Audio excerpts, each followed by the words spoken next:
That in a moment. Into the middle it goes, and so decent delivery. Ball in across the face of goal from the Hezro. But no one was in there gambling on it. Once again, it's just opened up. It has done on quite a few occasions for Nigeria in this game, having space on the flanks.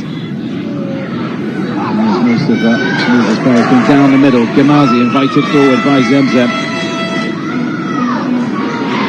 Far too much on it, and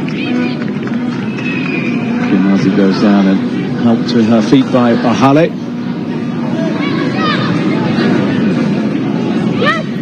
She's saying that Kamel Sado, the Tunisian coach, have been sharing videos of the team's display in 2022 and getting the older players to talk about emotions, advice, what they learned in a bid to really help the younger generation. And we've got defending to do now. Plumtree, into the middle it goes, and a strike. That goal comes in as well. She never really caught hold of that. Hezwo and Jabrani. She has been by far the busier goalkeeper. It is hard to think of Nadozie making a save. You can see there the little deflection took the sting off the effort. Comfortable save in the end for the Tunisian goalkeeper. So we'll be desperate to see more action at the other end of the field. And that might just be about to happen, because Sabrine Alouzi has come off the bench and is moments away from coming onto the pitch. Free kick taken by Rooney, not for the first time today. Ahale with the header. Hezro. Plumtree. Toronto will latch onto this and turn out opposite number. That's a nice ball inside to Uchebe. Uchebe forward to Hezro. He just didn't get the pass right, but that was better from Nigeria. Yes, it is. It is better. Now, I think the midfield, the Super Falcons have been able to bridge the midfield. They've taken absolute control of the midfield now, and we could see now we have more speed in the offensive area. We see Ihezwe and Okoronkwo, pushing forward now to ensure they connect those passes from the midfield. The ball goes out of play, and that is the opportunity for Sabrine Alouzi, the 27-year-old, to come on. She'll be replacing Betumi.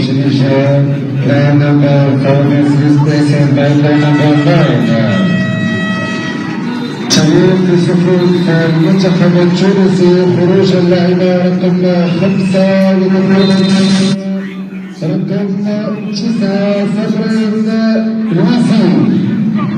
So Alouzi, 7 goals in qualifying. It's the second highest in the campaign, behind the top scorer Agisa Diarra of Mali. She actually scored in all 4 qualifiers. Did Alouzi, who plays her club football in the Netherlands with Excelsior. And she comes onto the pitch with Wafcon goals to her name as Gemazi has fouled. And another free kick goes Tunisia's way. The foul tally totting up for Nigeria. So she got a double, did Alouzi, who's just come on against Togo. The opening game this time 3 years ago. Both of them headers. Got a good work rate, good technique. Now they will need to start delivering. We talked about the fact that would they get the support to Zemzem and Gemazi, well, they left both of them on the field as they brought on Alouzi and taken on a midfielder in the shape, taken off a midfielder in the shape of Betumi. It looks as if they will now be playing with a front 3, Tunisia. And here is Gemazi, drops the shoulder, and lets fly. It's just always going away, but that was absolutely the right idea for the Tunisian. Yes, it is. It is, and I think it would be nice for the Tunisians to indicate a counter-press approach, in this game, to actually, give the Nigerian side a bit of pressure, and just like they did a few moments ago. Periode forward, but pretty loose pass there by Yahya. And not forward to no one in particular. Hello. And look long at the other end. Not towards the Hezbollah. To touch it inside. Touch Hamoud. Plumtree. Hold up play there from Hezbollah, the substitute. And she's got it back as well from Plumtree. This is nice from the Super Falcons. Important clearance, but only as far as Ayinde, who tried to bend it inside the far post, just didn't get her angles right. Alimatu Ayinde. You can see exactly what she wanted to do. It just wasn't the correct execution. Yeah, that was a good piece there, but then the intention, you could see the intention was there, but then she just didn't execute it very well. But nice play between Ashley Plumtree and Ihezu. Good combination over the flank there.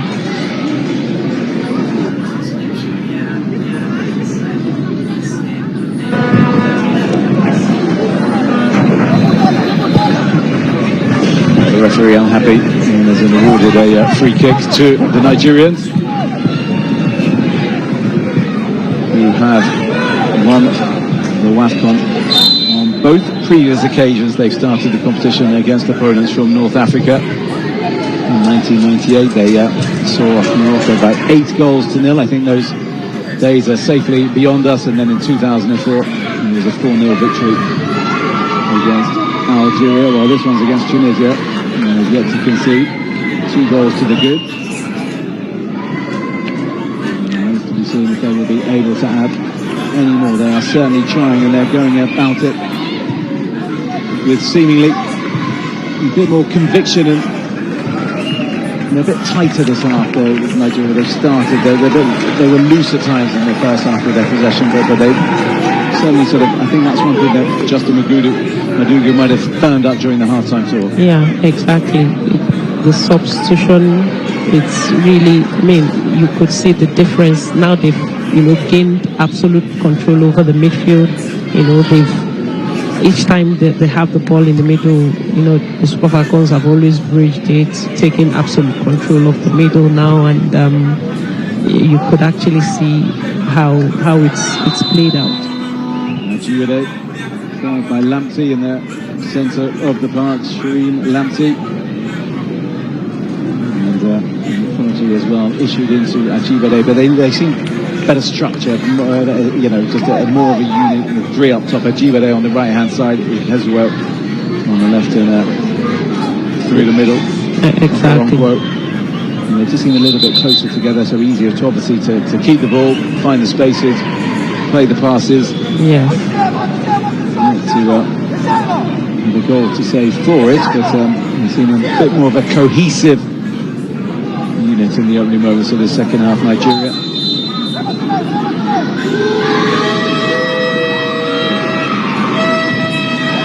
Dinked in.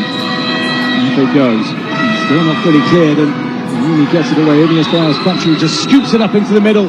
And this could be 3, and surely should be 3. And that is a horror miss. And no wonder she holds her head in her hands, Ohale, because it just came all the way through. Really inventive from Plumtree. She could see the bodies in front of her, so she did the only thing that she could do, which was just scoop it up, and somehow went all the way through to Ohale. Goal gaping, and next to me, Desire Tunisia can barely contain herself about the fact that her former colleague has missed what is effectively an open goal. It is an open goal. Oh my goodness, what a miss. What a miss that is. What a miss. I mean, I'm just holding my head. I mean, you can't miss that. You can't.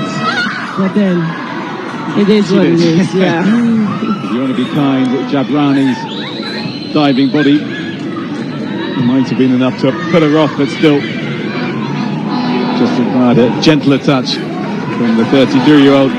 Didn't come. Alozie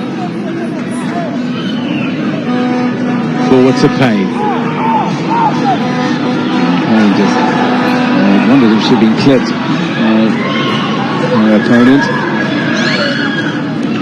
Rooney thinks it should be a goal kick to Tunisia. And yeah, it's going to be a corner to the Nigerians.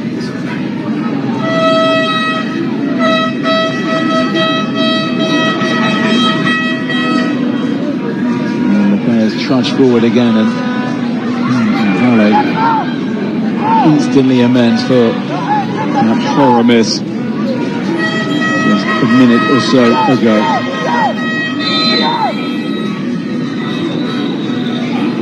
In-swinger comes in again, aiming towards that near post area, the near corner of the 6-yard box, but headed away. Solid, and he done so by Yahya. It should be said, it's fairly cool temperatures and nice conditions to play football, as even though the players are taking their time in this half, but it was much hotter earlier today. You feel for the Senegalese and the Congolese who played earlier in the day in Group A, that game kicking off at 2 p.m. Senegal winning it by 4 goals to 0. Really good start for them to the competition, so they instantly go with the early group leaders in Group A. Nigeria trying to get a 30th striker goal, and she just cannot keep it down. And the chances are mounting up for Nigeria. And Yinde again blazing over, but if this was a tighter game, you've got to take your chances, because it can come back and bite you. Exactly. I mean, they've been very wasteful in this game, but lucky enough that they're leading 2 goals up, and but still, I think it might come down to goal decision at the end of the group. You know, when they are done playing their last group games, it might come down to goal difference, and every opportunity you get in this kind of game, you need to make sure you make it count, you utilize them. They certainly do. The groups are decided on the head-to-head record, and the game between the 2 sides that end up joint top of their group all square, and nothing to decide them. Then, as Tunisia says, that it goes down to goal difference. Alusia first real touch for her, but she just runs into Nigerian tackle. Ayinde, Uchebe, and Hezbollah goes down in the area after losing control of the ball, and she looks at the referee more in hope than expectation. Nice idea from the substitute. She just too heavy a touch, as said. Tunisia just trying to find a way through, but unable to do so at present. Here is Alusi. Alusi's first real impact on the game is to concede a free kick. It's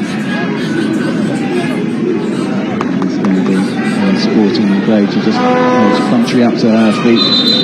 Clearly you can see her catching the right foot of the Nigerian fullback.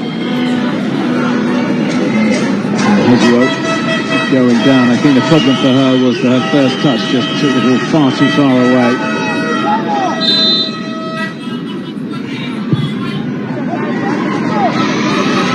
Demahin to the right hand side to Alozio.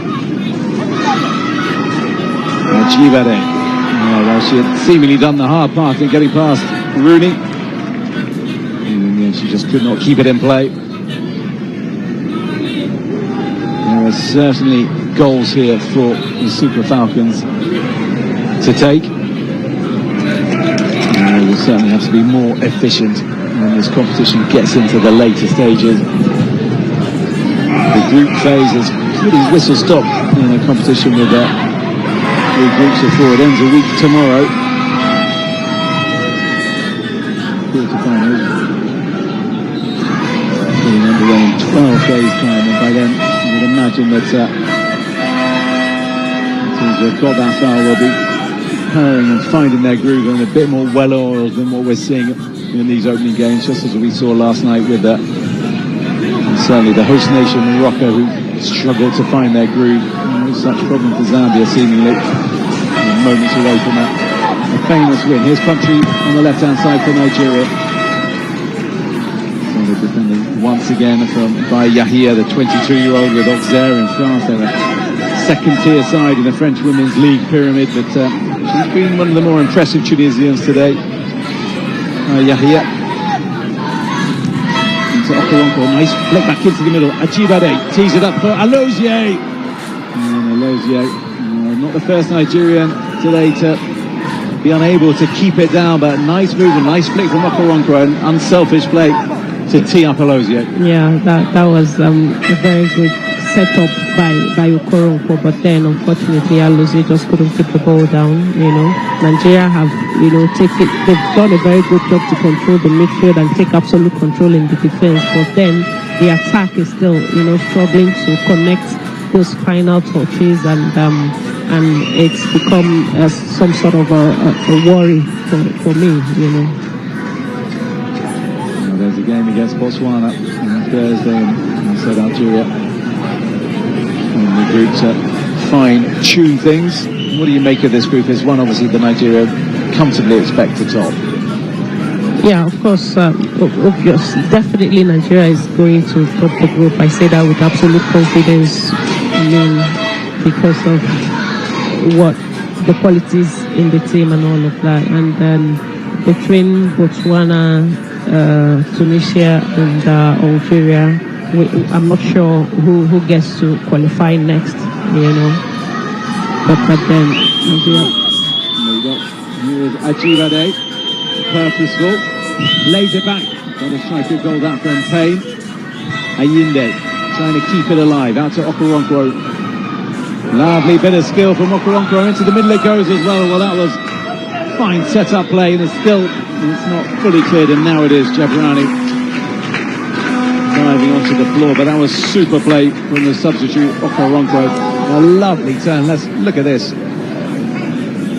Zidane-esque, and then you've got to follow it up with actually delivering as well, and the cross was pretty much inch perfect as well. Good defending in the end, but that was good quality, which we've not always seen in this game so far, but lovely skills. Yeah, lovely skills from Esther Okoronkwo, very skillful player, and the pressure continues to build up from Nigerians. They keep up with the pressure, taking the fight to the Tunisians, but then they still haven't been able to come up with anything in the second half. But I hope if they continue to push further, stay calm in the goal area, I think they are going to get something out of it at the end of the day. But they need to be more clinical. They need to be more clinical. Bringing it down. Nigerian player lucky to escape the book. I thought she was going to go into it at one point. She hasn't. Mohale cannot get her head on it. Cleared away by Haj Hamoud. Aluzi.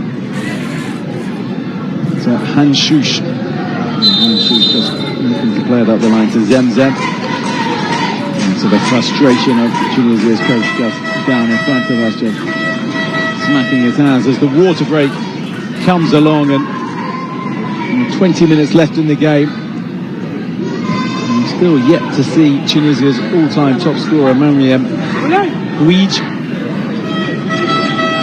Which may well indicate that she's carrying some sort of problem. We'll stand corrected, of course. But you were saying, Desire, that you don't know who's going to go through next. I mean, when you look at the sides, Tunisia, yes, they got to the quarters last time around, but then so too did Botswana. Botswana come into this competition as the lowest ranked team in the tournament. I imagine that's because of results that go way back, given the way the FIFA ranking work. But I'd imagine with some of the firepower they've got up front, they think that they could do something in this tournament. Of course, they think, and the thing, my belief is, I don't really believe in this ranking thing, because ranks don't play football anymore these days. Women football have, evolved so much, have, grown so much that no team is a pushover anymore. So we can see surprises in this group. It's enough motivation for Tunisia, judging from the last edition, how they performed at the last edition, and I'm sure that's enough motivation for them coming into this year's WAFCON, and I'm sure they would want to do everything, give everything to come out from this group, as well as Botswana and Algeria as well. So it could go either way. The second spot can go to either of those three teams. That game between Botswana and Algeria coming up later this evening, and will give a very good indication of who might join. Surely Nigeria in making it through from Group B. And a reminder, of course, it's not just the top two in the three groups that go through to the quarterfinals, but the two best placed, as third placed sides. 3 years ago, Tunisia just went through with the one win against the Togolese, of course. And they could get themselves some sort of a decision here. Well, it's come through to Alouzi, who gets a shot on goal. But the Tunisian player who went into the box initially is still down on the ground, and I think she wants a penalty. And I think she's going to stay down in the hope that at some point VAR is going to be called into action.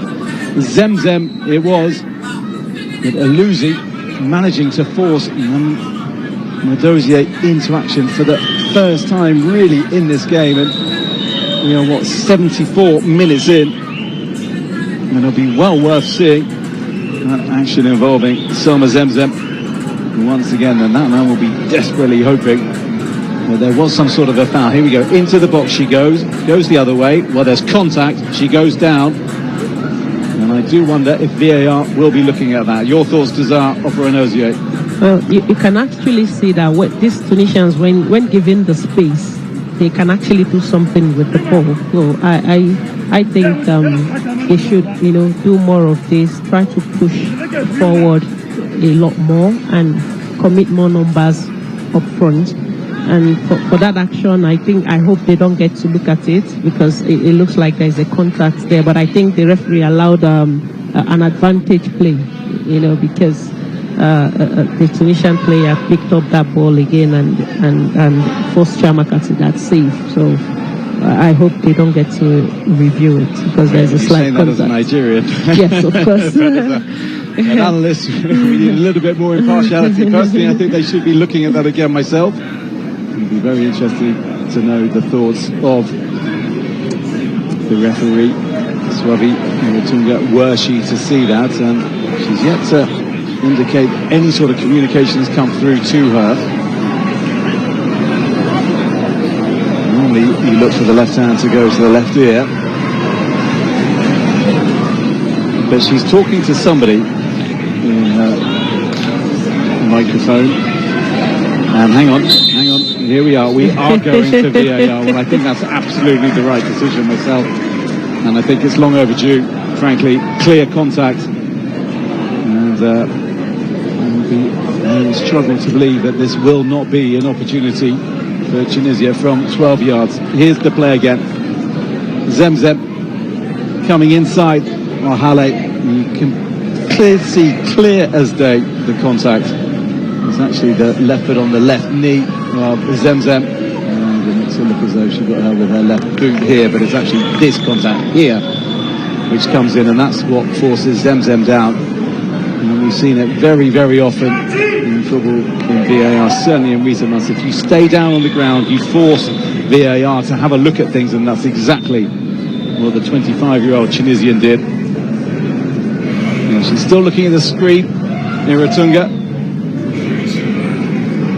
It's a monitor she's taken a look at more than once today. I think it'd be good if they could vary the angle, but this is seemingly the one that they've decided is best.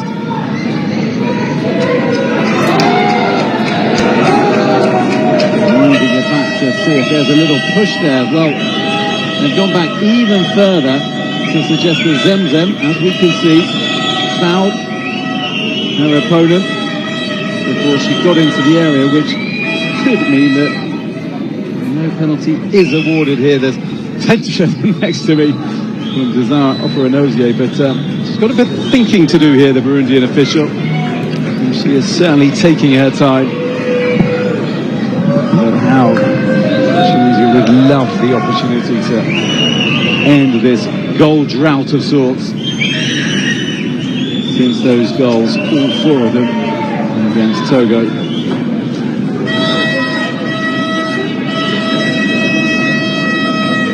Out of the head from Iratunga, but she's still wants to watch. What is vital is that she gets it right after the amount of time taken to look. Players just standing around on the field. She advised to sort of keep moving, keep warming. But here we go. What has she decided?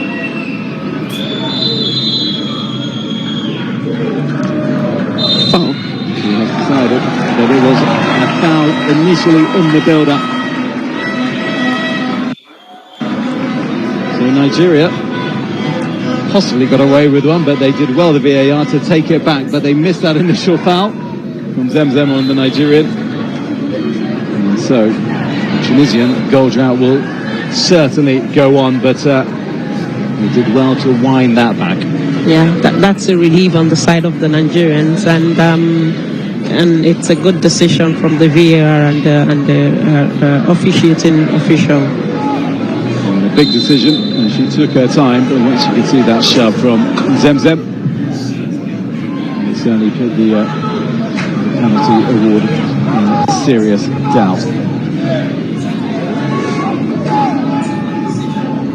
In the final 10 minutes of the game, and still Nigeria unable to add to those 2 goals scored in the first half through Asisa Oshuala and Nisola Babajide. Into the middle it goes, just needed a touch and she couldn't get it. Achebi. Well, it was a really good ball in, and it just needed some sort of contact. Surely would have been 3. Instead it appears of Cesar Tunisia are the inability of the Super Falcons to take the chances that have come their way. And they will equally also be relieved to start this campaign with all 3 points, which they're not too far away from doing. Ahale. Demehin.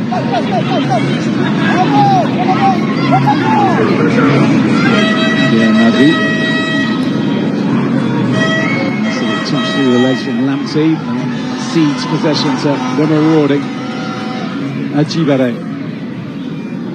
Kane just waiting for some movement ahead of her that didn't come. Ohale easily spread out by Ayinde. And again Ajibare.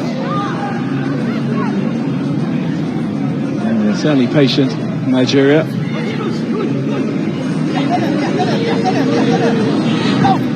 Through the middle they're trying to go, and the referee clattered into Ohale.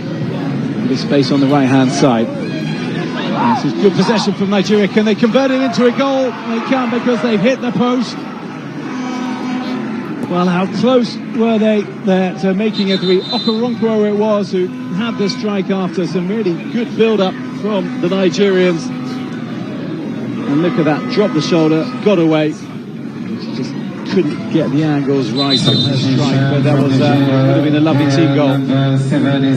Yeah, it would have been a lovely team goal. You could see the patience, the tactical discipline, the build up into that attack. It would have really been a very good team effort, but unfortunately it hit the wood wall, and it hit the woodwork, and that was rather unfortunate. But with this level of patience in ball possession on the Nigerian side, I think we need to see more of that, and now we got close to making it count at the end of the day. The substitution, Tony Kane really involved in that build-up. That was her last action. Folashade Ijamalisu is on. She's based in the People's Republic of China. She's got just under 10 minutes or so to make an impact on this opening game, as we'll look forward, and she will just slot in on the right hand side as well. What do you make of Ijamalisu? Ijamalisu, very brilliant striker, plays her trade in China, and she's very skillful striker as well. Always finds her way in the right place, tries to be at the right place at the right time to score. She has that knowledge and wisdom of scoring goals at will. So I think having her in this team will actually increase the amount of goals the teams get to score at the end of the day. She's a really great addition to the team. Plenty of attacking options for Coach Madugu. And a very solid goalkeeper at the other end as well. And Nardozio, we were talking earlier about her in the first half, about how committed she was when she came out and clattered somebody. But she spoke very forcefully about Nigeria's desires to retain the tournament. She said the 2020 WAFCON isn't just another tournament, it's a mission to reclaim what's ours, which suggests that Nigerians believe they have a divine right to hold on to the Women's Africa Cup of Nations trophy.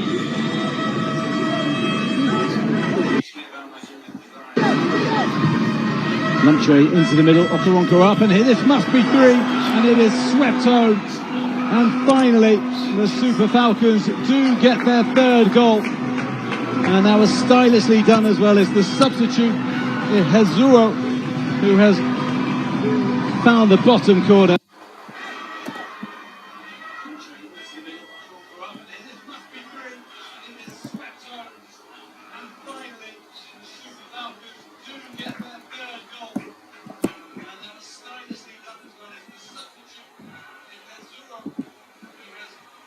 To the delight of not just herself but her teammates as well, as you can see. Lovely scene. Finish from Chinwendu Hezu, nice one. I mean, it's about time they get that third goal. It's long overdue, you know. And you were talking about divine right. Yeah. Yeah, we were interrupted by that third goal. Actually, that's the belief of everybody in Nigeria. We believe this tournament is ours. And there is a campaign before coming into this tournament. There is a campaign, Mission X. Mission X is about winning the 10th one. So that's the whole idea of the Mission X. We're coming here to make sure that we accomplish that. Take our trophy back home. It is ours.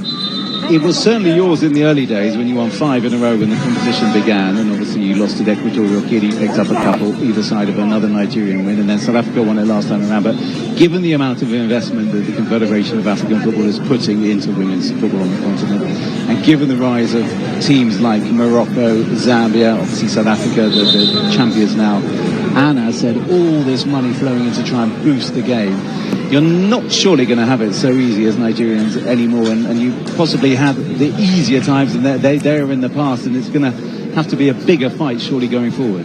Totally, I agree with that, because I mean, women football has evolved in Africa. We've seen teams, invest in women's football. They've grown over the years, and it's no longer going to be a walk in the park for Nigeria.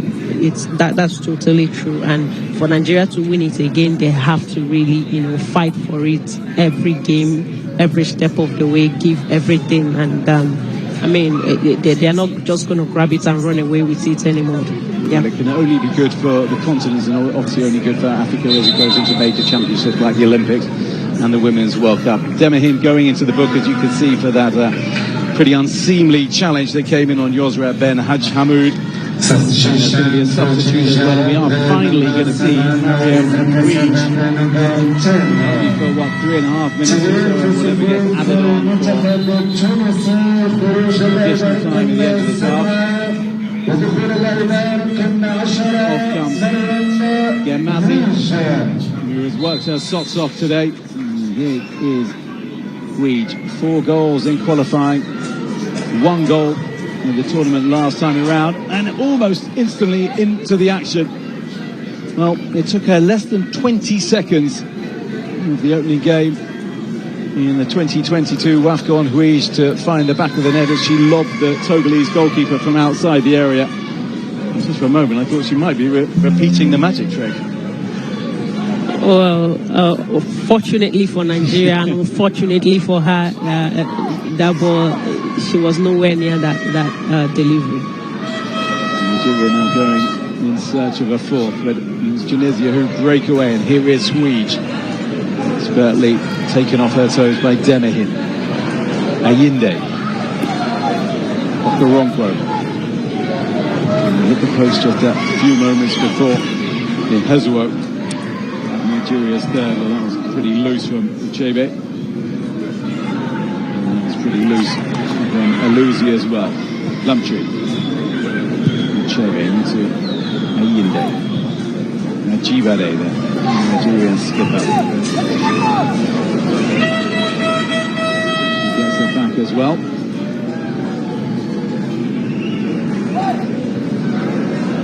And it's going to end up being a very good day's work for the Super Falcons, even despite missing all the opportunities that they did so. But it's something I'm sure they're going to work on here as well. I was going to say looking for a second, but Tunga, the referee, unhappy with that. Just rules it back. But they've had an opportunity to bring other players in, so it's been a pretty perfect way to start the competition. 3 goals, I know they wanted more, but to be able to feel quite a few players is also what a coach wants. He wants his players to have playing time going into a tournament. Exactly. It's really a good decision having every player, have a feel of the game. That way, it brings back everybody's confidence. They will be in a very good shape mentally and physically going into the next game. So it's good that they get to feel the game. And it also removes the frustrations of those who are on the bench who don't come on. Swung into the middle and just onto the top of the goal net. Zemzem with the delivery. That's certainly not what she intended to do. She's running with a little bit of a hobble still from the time she was brought down a few moments earlier. But obviously you bring on the subs and that helps the dressing room as well, doesn't it? The more people who are involved in the tournament, because there's a little less back chat from those who are not involved, so which can happen. Yeah, exactly. And the good thing about football is, with walking away with all 3 points from this game will actually, give the rest of the players, the ones that didn't get to feel the heat today, an opportunity to actually, get involved in the next game, if they can be able to, convincingly win the next game as well, it continues to give opportunities to every player. The coach will be able to, have the time and opportunity to keep rotating them, because irrespective of who plays, who gets to play, they bring in the results. Absolutely, and they will be ready for the bigger tests that lie ahead. Alusi, as we midway through the first of 5 minutes of additional time. I think the only downside for Nigeria today will be the 2 yellow cards picked up by Abiodun in the first half and Demahin just a few moments ago. But as long as those 2 players do not get another caution by the time the group phase ends, then they will be cleared and white and be able to go into the knockout phase without such concerns. Well, another substitution coming is Jennifer Echegini, we were talking earlier about her desire to get onto the field in this tournament, and she's going to hope that she can manage to do so in the time remaining. She's just discussing with the officials who are registering her entry. And she's got a little over 3 minutes or so to get onto the pitch, which I'm sure she will. Demahin. Plumtree. Nicely forward into Uchebe. They've won a corner as well. She's played well today, Plumtree, hasn't she, with her passing and probing.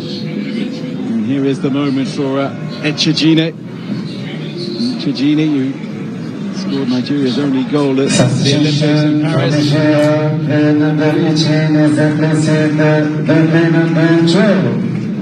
تدريب في صفوف منتخب نيجيريا خروج اللاعبة رقم 18 ودخول اللاعبة رقم 12 إشينجي أونيشي.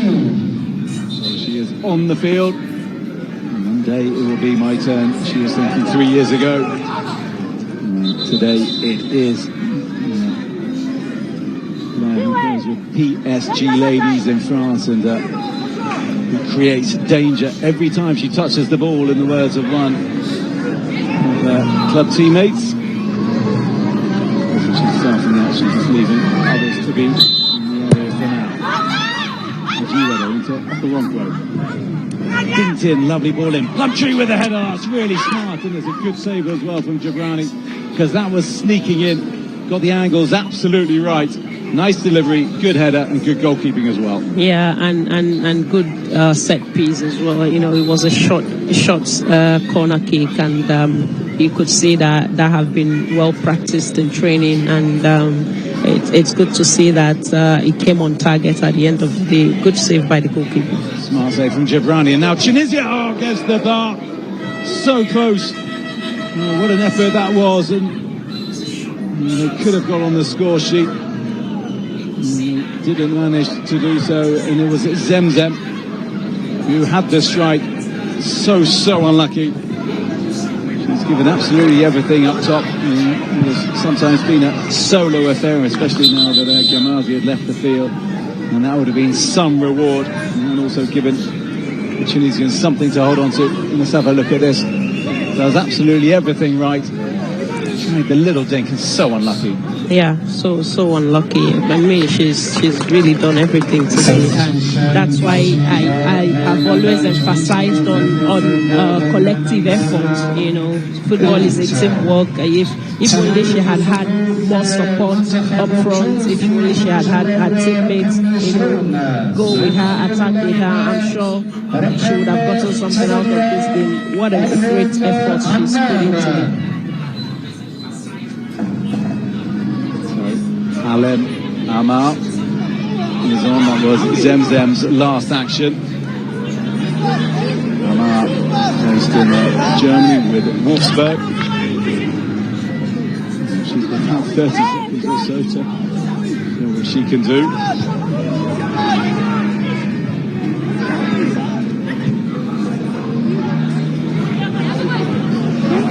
But it is certainly job accomplished for Nigeria today. 3 points and a clean sheet is all you can ask for from your opening game. So they would have liked a few more goals, but not going to do more than once. Scoring behind here again, Okoronkwo thinking that she might profit. Hezbollah has caused lots of problems since she's come onto the pitch, hasn't she? She's a real nuisance for the Tunisian back line. Exactly. I was thinking that as well. I think the pair of Inhezu and Okoronkwo, it works just perfectly fine, because they've been more of a threat to the Tunisian defense more than we had earlier, and good thing it had paid off with Inhezu's goal, and even without the goal you could see the combination, the understanding between both of them. I think they've really done well. And they've given the coach a potential headache, haven't they? Exactly, yeah. Selection headache, yeah. So, which is good. Certainly is. Good problems for coaches to have. Jindika Oshuala is at full fitness, given the fact that she came off after just 45 minutes. What would you think the thinking was behind that? Oh, I don't think it's any worry about fitness. I guess the coach just wants to, rotate the team and give everybody equal chance at playing. I think that's what it is. By Yahia, just off the pitch at present. I hope she's okay. She's done really well for Tunisia today. I'm sure there's going to be time enough for her to come back onto the pitch, because the referee has put her whistle to her lips and blown at full time on what was ultimately the Hisso goal. Makes it 3-0 for Nigeria. So the most dominant nation in this tournament starts it up with the right foot, 3 points. And we'll see what happens in the next Group B game to see if they end up leading the group or if they're central. With the Oshuala goal, Babajide and Hisu, it is Nigeria 3, Tunisia 2. It is match day 1 for Group B in the Africa Cup of Nations here on BEN Sports.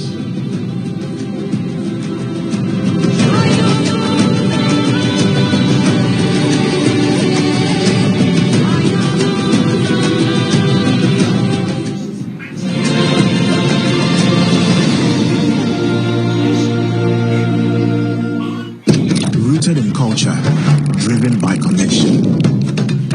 These stories flow between continents, leading a new generation of talent and opportunity.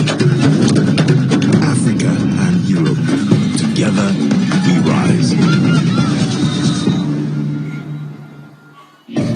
They told me it was too hard. They told me I'd never make it. They said I should let the boys play. They said everyone would laugh at me. So when they say it's not real football, I don't listen, and I shoot.